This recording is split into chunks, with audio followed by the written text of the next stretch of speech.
안녕하십니까, 김일의 신부입니다. 오늘은 이 제1편 신앙 고백에서 36항에서 38항까지 하느님 인식에 대한 교회의 가르침에 대해서 이렇게 말씀드리도록 하겠습니다. 먼저 하느님 인식에 이르는 길, 지난 시간에 이렇게 보았는데, 우리는 세상 만물을 통해서 운동하고, 그리고 또 운동의 변화, 그리고 또 우연히 있으면 필연적인 존재, 세상 질서에서의 어떠한 창조물의 모습 속에서 보여준 하느님의 모습, 즉 창조주의 모습 안에서 하느님의 모습이 있다. 그 아름다움, 진선미를 통해서 드러난 이 모든 것, 그리고 인간의 삶 속에서 우리가 하느님을 알 수 있는 능력을 갖고 있다라고 이렇게 이야기를 했습니다.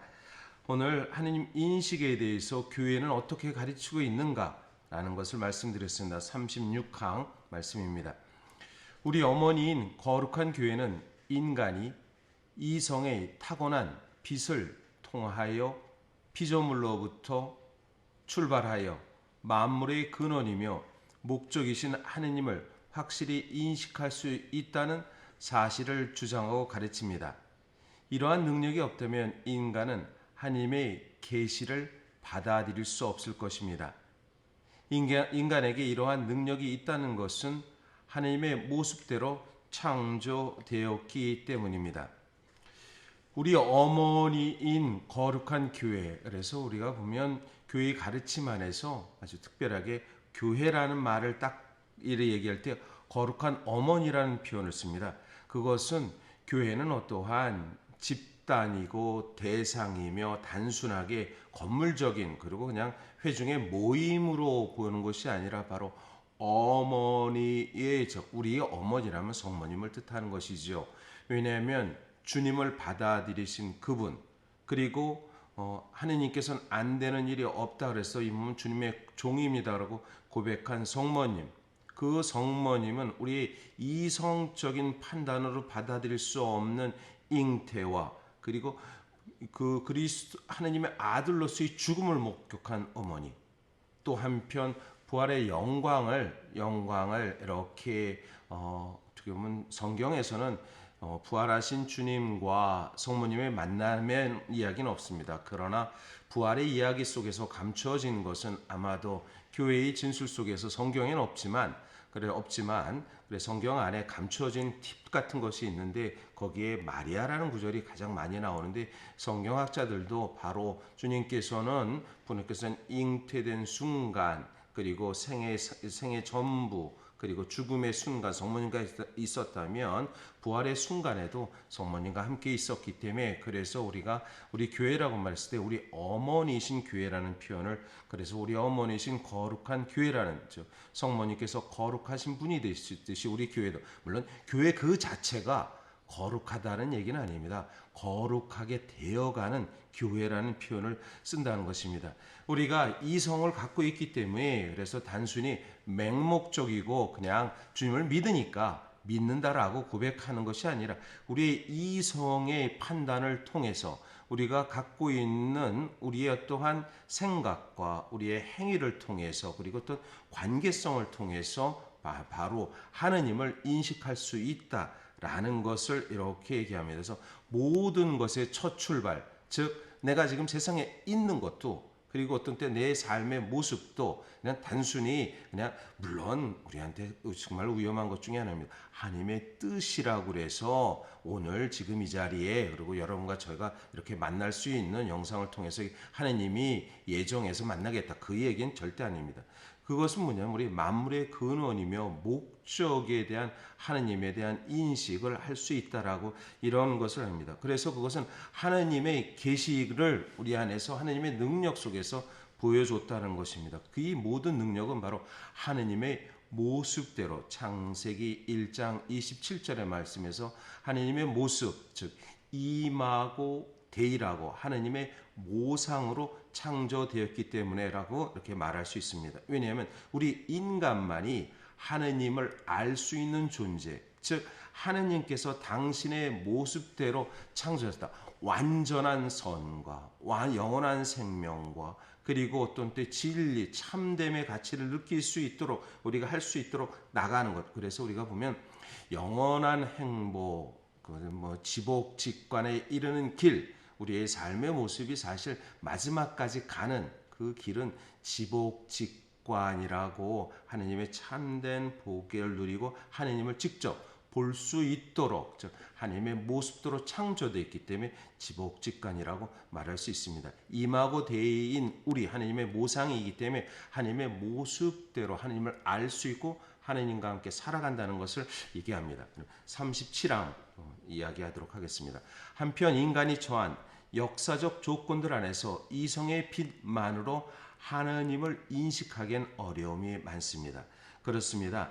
이성의 빛만으로 판단하고 내릴 수 없는 그 무엇, 즉 초이성이라고 저 건너편을 통해서 우리가 오는 그 무언가 온다는 것이 있다는 것을 봅니다. 그래서 교회 가르침에서 이렇게 말합니다.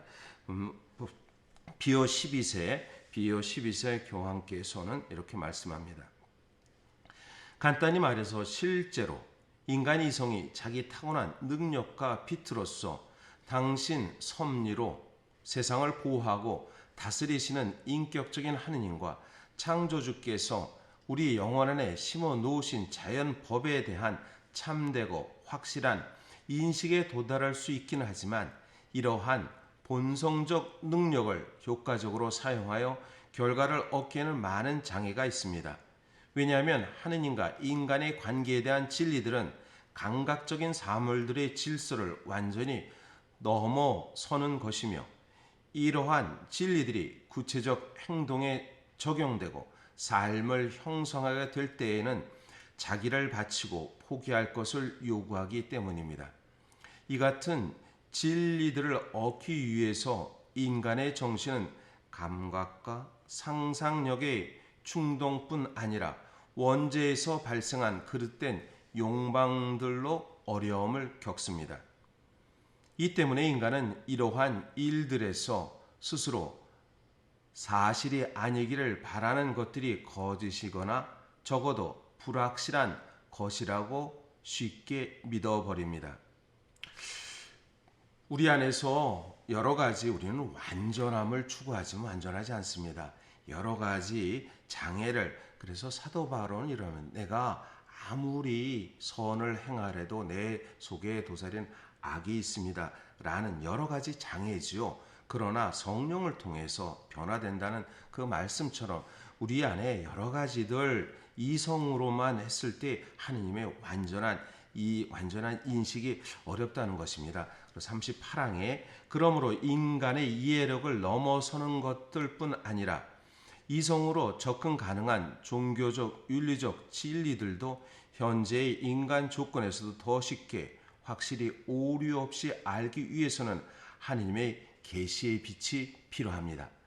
그렇습니다. 우리가 지금 이렇게 해서 하느님의 계시의 빛, 계시라는 것은 우리가 알 수는 없는 것입니다. 왜냐하면 처음 만약에 빛이라는 것을 누군가가 드러내는 그것이 바로 하느님의 계시, 하느님 당신 자신을 드러낼 때 우리가 알 수 있는 것, 그것이 바로 계시라고 이렇게 얘기할 수 있습니다. 계시는 완전히 드러나는 것은 결코 아닙니다. 감춰져 있지만 조금씩 보여주는 그 모습이 계시라고 말할 수 있습니다. 그러니까 뭐라 그럴까, 커튼을 가렸을 때 저 건너편에 커튼을 가린 방이 이렇게 보입니다. 그 방에 누군가 있을 때 만약에 커튼을 조금만, 그리고 그 안에 불빛이 있으면 조금 보입니다.